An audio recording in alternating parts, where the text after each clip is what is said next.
नमस्कार, state times में आपका स्वागत है। और इस समय जम्मू कश्मीर में जो गरमाया हुआ मुद्दा है वो यही है कि ऑल पार्टी मीट तो हुई, लेकिन उसके नतीजे क्या निकले। जो एस्पिरेशंस, जो उम्मीदें जम्मू के लोगों ने इस मीटिंग से लगाई थी, क्या वो पूरी हुई या क्या भविष्य में वो पूरी होंगी। इस सभी पर बात करने के लिए आज मेरे साथ हैं पूर्व मंत्री और जम्मू के वरिष्ठ नेता अजय सड़ोत्रा जी। सर, ऑल पार्टी मीट हुई, जम्मू के लोगों ने बड़ी उम्मीदें लगाई थी कि अब शायद प्रधानमंत्री आवास पर ये मीटिंग हो रही है तो पता नहीं क्या बड़ा डिसीजन सामने आने वाला है, लेकिन ऐसा कुछ भी नहीं हुआ। इस पर आपकी क्या राय है? यहाँ तक ये ऑल पार्टी मीटिंग का तल्लुक है, ये समझा जाए तो ये एक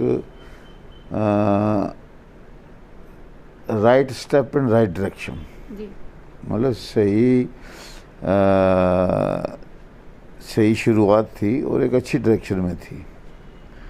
इसको हाइप भी बड़ा किया गया और आपके रियासत जम्मू कश्मीर के जो हमारे लोग हैं, हम तो आज भी समझते हैं रियासत ही है। जम्मू में, कश्मीर में, लद्दाख में, ये तीनों जगह इतनी लोगों की होप्स हाई हो गई, लोग इतना कुछ एस्पायर करने लगे कि जब मीटिंग हुई, इसमें कोई शक नहीं कि तमाम जो लीडरान गए थे उन्होंने कहा बड़े अच्छे माहौल में हुई, मगर उसका आउटकम कुछ नहीं हुआ। जी। सवाल ये है कि जब इतने बड़े लेवल पर मीटिंग हो, जिसमें माननीय प्रधानमंत्री हों, माननीय होम मिनिस्टर हों, और उसमें फिर कुछ निकले नहीं, क्योंकि इस मीटिंग के बाद ऐसे लगा कि बीजेपी का एक माइंडसेट है जी, भाई हम किसी की नहीं मानेंगे। ये सियासत में रिजिडिटी चलती नहीं। अगर आप कहते हैं कि ठीक है जी, हमने डिलिमिटेशन करवानी है, करवाइए, पर डिलिमिटेशन के साथ साथ लोगों को स्टेटहुड सब ने एक यूनानिमसली वहाँ कहा देनी चाहिए थी जी। आज जम्मू कश्मीर के नौजवान, खासकर जम्मू के लोगों में एक बड़ी परेशानी है कि लोगों की नौकरियां जो हैं वो चली जाएंगी, लोगों की ज़मीनें जा रही हैं।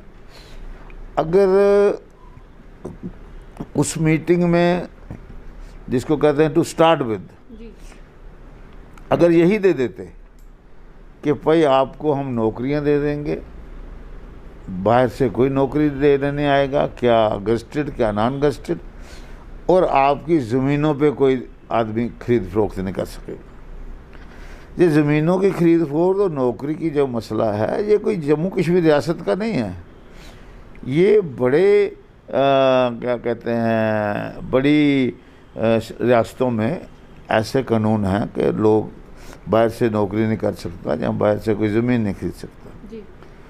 और उस मीटिंग के बाद खासकर मैं समझता हूँ कि इन दो चीज़ों पे कोई नहीं करना, और फिर इस बात पे जो हमारे देश की क़यादत है वो इस बात पे खड़ी है कि साहब आपको स्टेटहुड इलेक्शन के बाद देंगे जी।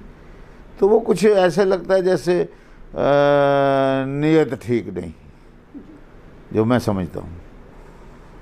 और बाकी लोगों में पहले भी रोष था जी।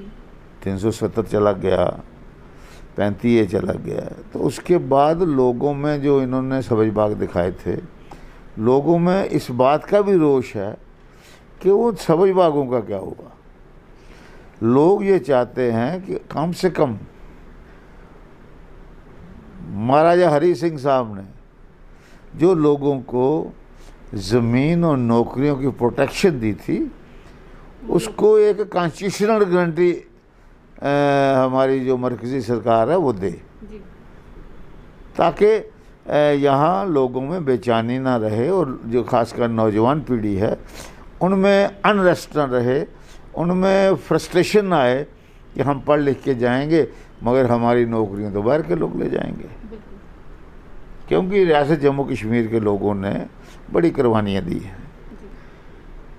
यहाँ 71 की जंग हुई, 65 की जंग हुई, यहाँ मिलिटेंसी हुई, और इस किस्म की जब लोगों ने हमेशा अपने देश के लिए, अपने मुल्क के लिए हमेशा कुर्बानी देने के लिए तैयार रहे हैं, तब उसका सिला ये नहीं होना चाहिए कि नौजवानों को आप नौकरियों से महरूम कर दो, आप ज़मीनें बाहर के लोग खरीद जाएं, यहाँ लोग दरबदर हो जाएंगे।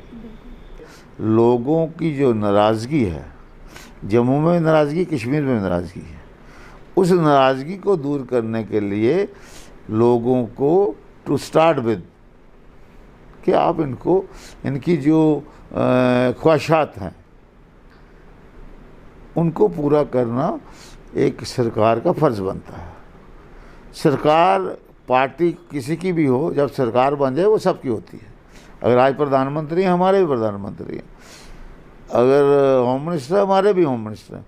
सवाल ये है कि उन्होंने लोगों को खासकर लैंड और ये नौकरियों का जो मसला है, इस पे अपनी एक पक्की फर्म कॉन्स्टिट्यूशनल गारंटी देनी चाहिए और इसके साथ साथ स्टेटहुड जो है वो इलेक्शन से पहले करनी चाहिए, क्योंकि इसमें मैं ये समझता हूँ कि कोई भी पॉलिटिकल पार्टी जो हुक्मरान पार्टी होती है वो लोगों के लिए होती है, और लोगों के इस किसी डिमांड पे आदमी को कोई प्रेस्टीज बना लेना वो बात जचती नहीं।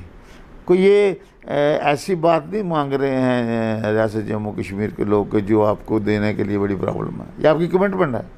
पार्लियामेंट में आपने कहा कि हम रियासत को स्टेटहुड दे देंगे। जब आप स्टेटहुड देंगे तो हमें ये बताइए कि आपने कहा है, आप उधर से क्लेम कर रहे हो कि हमने मिलिटेंसी को कंट्रोल किया है उनके मुताबिक। तो अगर मिलिटेंसी कंट्रोल हो गई, आप कहते हो हालात हमने सुधार लिए, हम यहाँ जम्मू कश्मीर को स्वर्ग बनाने के लिए गामजन हैं, तो फिर आप क्यों नहीं अपना वायदा पूरा करते जो पार्लियामेंट में किया है। बिल्कुल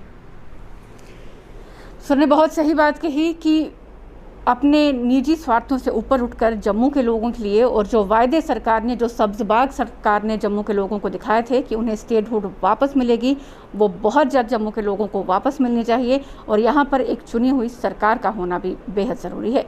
इसी पॉजिटिव नोट के साथ कि सरकार जम्मू के लोगों की इन सभी एस्पिरेशंस को और जो मुद्दे आज सर ने इस इंटरव्यू में उठाए उस तरफ तवज्जो देगी। इस सेगमेंट को यहीं ख़त्म करते हैं। बहुत जल्द फिर मुलाकात होगी। नमस्कार।